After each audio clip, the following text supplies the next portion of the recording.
नमस्कार, आप देख रहे हैं जनतंत्र टीवी और मैं हूं आपके साथ मीनाक्षी सिसोदिया। बहुत स्वागत है आप सभी का हमारी इस खास पेशकश में।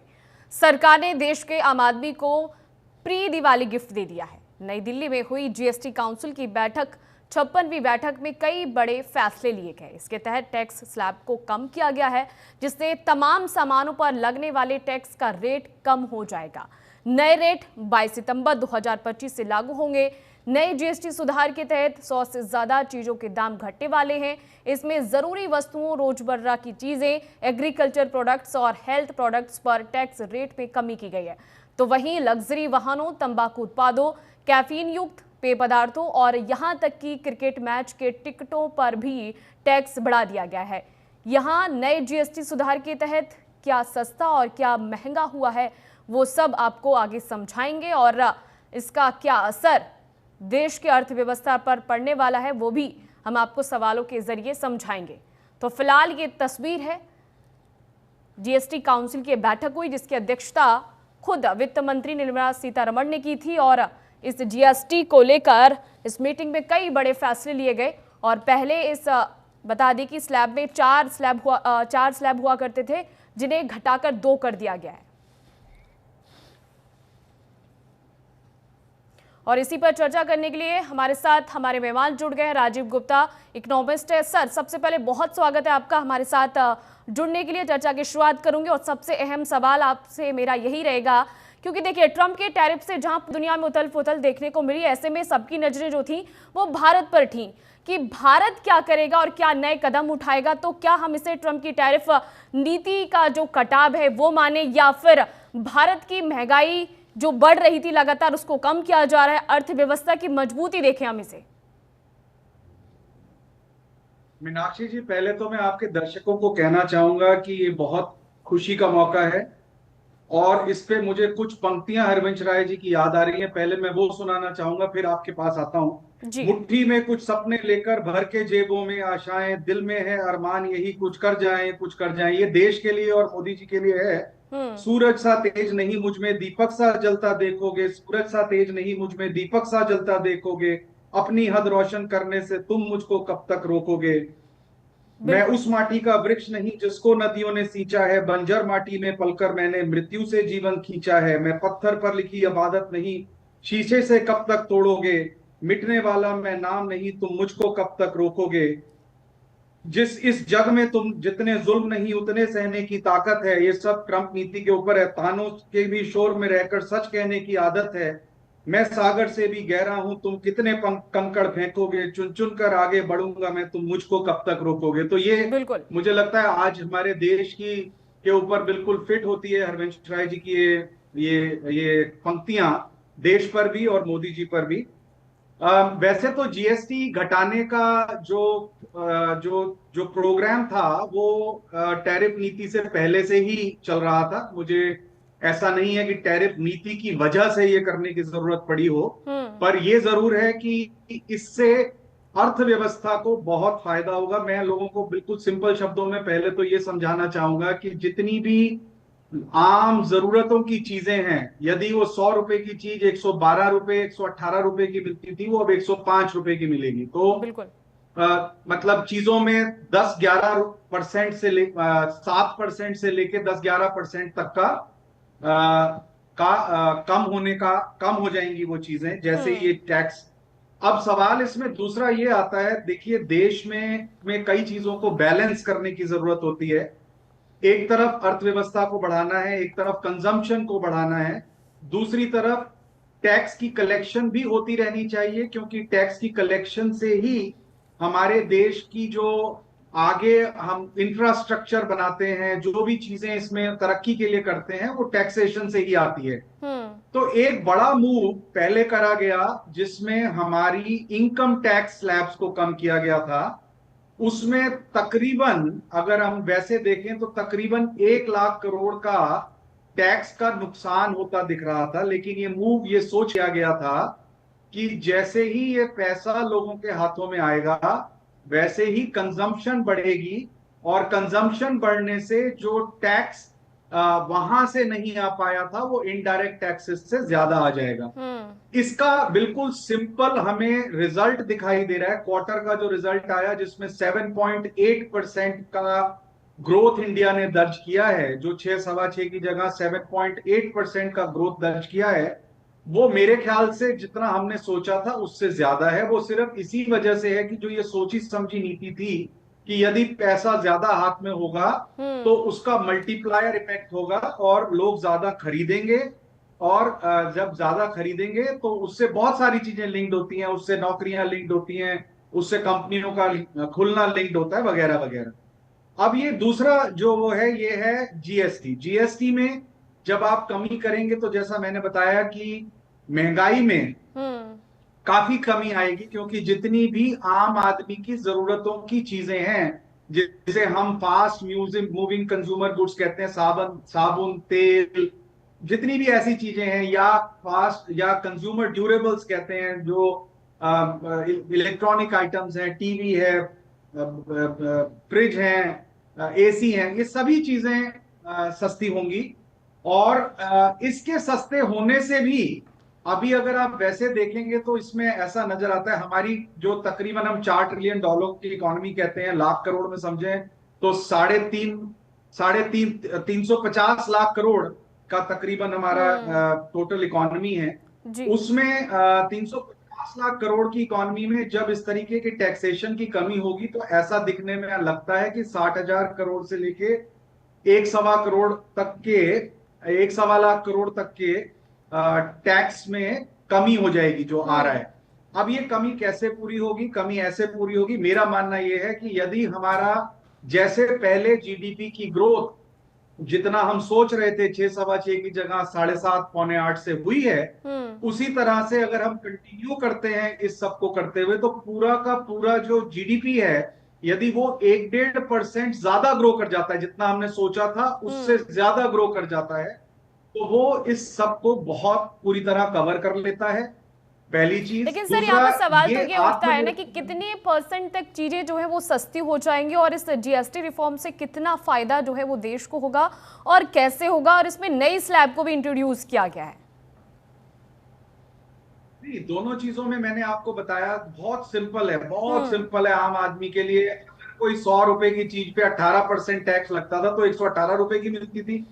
अगर वो 5% के स्लैब में आ गई है, जो कि ज्यादातर 5% के स्लैब में आ गई है, तो 105 रुपए की मिलेगी। बिल्कुल। तो 11 11 रुपए का कमी आ जाएगी। जो चीज पे 12% टैक्स था वो भी 5 में आ गई है, तो वहां 7 रुपए का फर्क पड़ेगा। तो ये तो बिल्कुल सिंपल है कि इससे चीजें सस्ती होंगी, जो आम रोजमर्रा की चीजें सब सस्ती होंगी।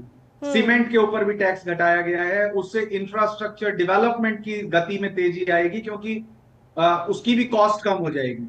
तो उसमें बिल्कुल कोई शक ही नहीं है मुझे। और देश को जो फायदा होगा वो मैंने आपको बताया कि आत्मनिर्भरता किसे कहते हैं। यदि आप आत्मनिर्भरता में, एक तो ये है कि आप अपनी मैन्युफैक्चरिंग खुद कर रहे हैं, आपके आयात और निर्यात पे कम अगर आप की डिपेंडेंस है, तो ज्यादा अगर अपने ही देश में कंजम्पशन है तो उस कंजम्पशन से आप आत्मनिर्भर होते हैं। तो मुझे लगता है कि इससे कंजम्पशन में वृद्धि आएगी। और आप इसे मार्जिनलाइज लोगों के लिए समझे, नीचे के तबके के लिए समझे। इनकम टैक्स का फर्क तो 3 3.5 4 करोड़ लोगों को पड़ता है, लेकिन जीएसटी का फर्क 140 करोड़ लोगों को पड़ता है, क्योंकि सामान तो सब खरीदते हैं। बिल्कुल। टूथब्रश, टूथपेस्ट, ये तो सब खरीदते हैं, तो या साबुन सब खरीदते हैं। तो ये 140 करोड़ लोगों को इससे राहत मिलती है।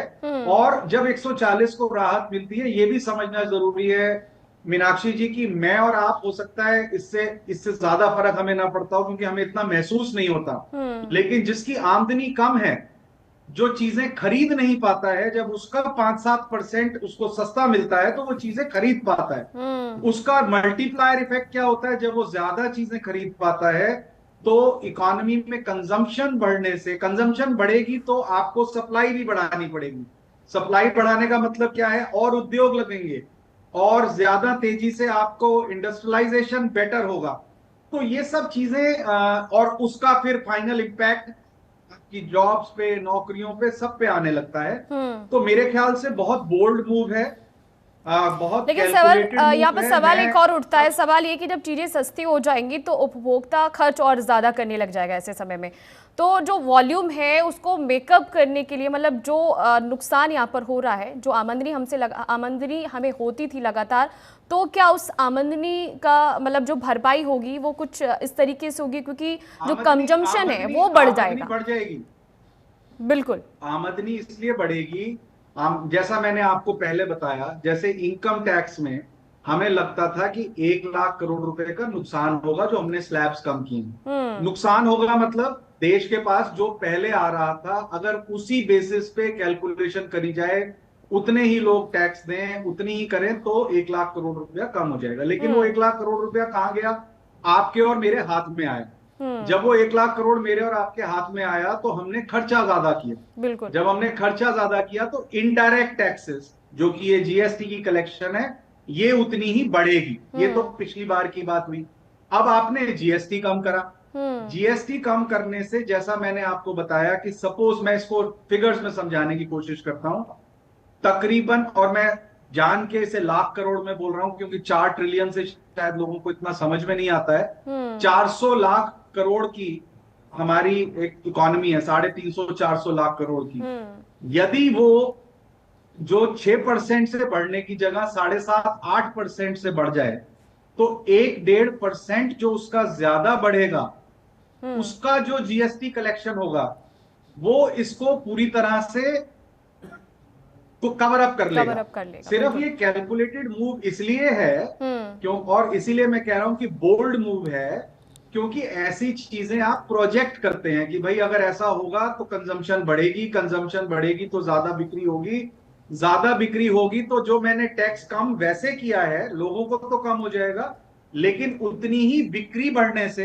हम्म। उसका टैक्स मैं कवर अप कर पाऊंगा। ये आप बिल्कुल। एक एक इस तरीके का प्रोजेक्शन लेते हैं, और उस प्रोजेक्शन के ऊपर एक्ट कर पाने के लिए मुझे लगता है काफी काफी मतलब आपको अपने अपने आप पर बहुत विश्वास होना जरूरी है, और वो विश्वास सरकार ने दिखाया है। और हम्म। ये विश्वास मुझे लगता है उनका सुदृढ़ हुआ है, बिल्कुल। क्योंकि जो पहले उन्होंने इनकम टैक्स की कमी करी थी, उसके बाद भी जो क्वार्टर के रिजल्ट आए, उसमें हमारी ग्रोथ रेट बढ़ी है।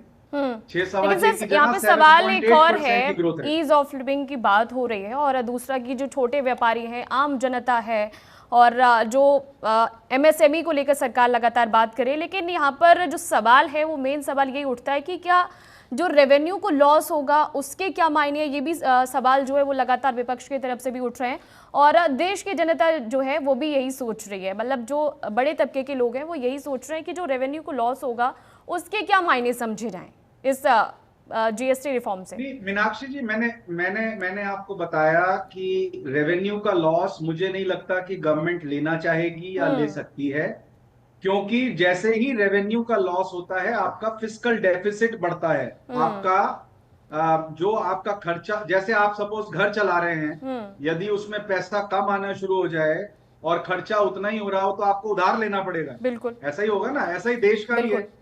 तो लेकिन इसमें जो कैलकुलेटेड मूव ये है कि जो रेवेन्यू आपको दिख रहा है कि शायद कम होगा, हम्म। उतनी ही मात्रा में आपकी कंजम्पशन बढ़ जाएगी, आपकी बिक्रियां बढ़ जाएंगी, हम्म। और उसकी वजह से जो एडिशनल एडिशनल जो बिक्री हुई, हम्म। उसके ऊपर भी तो टैक्स आएगा ना, उसके ऊपर भी हम्म। 5% का टैक्स आएगा, तो वो उसकी भरपाई कर लेंगे। हम्म। ऐसा इसमें थॉट है। ये इसी तरीके का थॉट मैंने आपको बताया इनकम टैक्स के लिए भी था, हम्म। और वो हमें सामने आता दिख गया है, उसमें कोई बिल्कुल। अब सवाल नहीं रह गया है। इतनी इतनी दिक्कतों के बीच में भी हम्म। हमारी इकोनॉमी 7.8% से ग्रो करी है, जो ऑफिशियल हम्म। फिगर्स आई हैं। हम्म। तो ये बड़ा अच्छा है, और मुझे इसमें बड़ी अच्छी बात ये लगती है कि हम अपनी चाल से हम्म।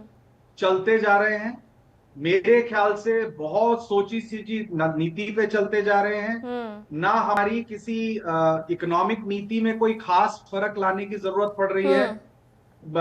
अभी मैं किसी टीवी डिबेट में बैठा था, तो वहां किसी ने कहा कि इकोनॉमिक इमरजेंसी लगानी चाहिए, और मैंने कहा कि हम्म। बिल्कुल नहीं लगानी चाहिए। मतलब इकोनॉमिक इमरजेंसी की कोई जरूरत नहीं है। बिल्कुल। हाँ, ये जरूर है कि अगर कोई हमारे को दिक्कत आ रही है तो इस टाइम हमें रिफॉर्म्स तेज कर देने चाहिए। हमें वो पीएलआई स्कीम्स जो हमें एमएसएमई तक पहुंचानी है वो तेज कर देनी चाहिए। बाकी हमारे लिए मेरे ख्याल से कोई फर्क नहीं है। हमने मल्टीपोलर वर्ल्ड पहले ही एनविसाज किया था। मुझे बहुत लोगों ने कहा है, क्योंकि मैं बहुत सारे ऐसे सर्किट्स में जाता हूं, यूरोपियन जी। बिजनेस ग्रुप और इस तरीके के बहुत सर्किट्स में जाता हूं, बहुत जगहों पे लेकिन लोगों सर ने अभी मुझे मैं कहा देख है रही थी कि मतलब क्या जीएसटी रिफॉर्म से मतलब इंडियन मार्केट में जो भारी उछाल मतलब अभी देखने को मिला है, विशेषकर हम बात करें ऑटो सेक्टर्स की और एफएमसीजी जो जैसी कंपनियां हैं उनमें, उनके शेयर्स में काफी ज्यादा उछाल देखने को मिला है। तो फिर सवाल यहाँ पर यही उठता है कि क्या क्योंकि ये उनकी बिक्री उछाल कुछ बढ़ेगी। वक्त का है, कुछ दिनों का है, या फिर आगे भी कुछ इस नहीं तरीके नहीं, की वो चीजें तो देखने को मिलेंगी? मीनाक्षी जी बहुत सिंपल है। हम्म। बहुत सिंपल है। एफएमसीजी, मेरा बेटा हिंदुस्तान लीवर में काम करता है। हम्म। मैंने कल ही उसको कहा कि तुम्हारी बिक्री बढ़ जाएगी। हम्म। तो वो तो जब जब उसकी बिक्री बढ़ने के चांसेस दिखाई दे रहे हैं तो ऑब्वियसली उनके शेयरों में निवेश बढ़ेगा। बिल्कुल। क्योंकि उस कंपनी की जब जब उसकी टर्नओवर बढ़ेगी, प्रॉफिटेबिलिटी बढ़ेगी, डिविडेंड बढ़ेंगे तो लोग उसमें निवेश करेंगे। तो इसमें कोई मुझे हम्म। पूरी पूरी उम्मीद थी कि आज सवेरे शेयर मार्केट्स ठीक उस पे आएंगी और सब चीजों पे इम्पैक्ट आएगा। आप हम्म। देखेंगे कि सोलर एनर्जी के सोलर पैनल्स पे भी कम किया है। तो जो सोलर से रिलेटेड, एनर्जी से रिलेटेड जितनी जी। कंपनीज हैं उनको जी फायदा बिल्कुल। होगा। फिलहाल जो सर मेरे साथ उसको जुड़ने के लिए आपका बहुत जो बहुत धन्यवाद, और बढ़ेंगे आगे हमारे साथ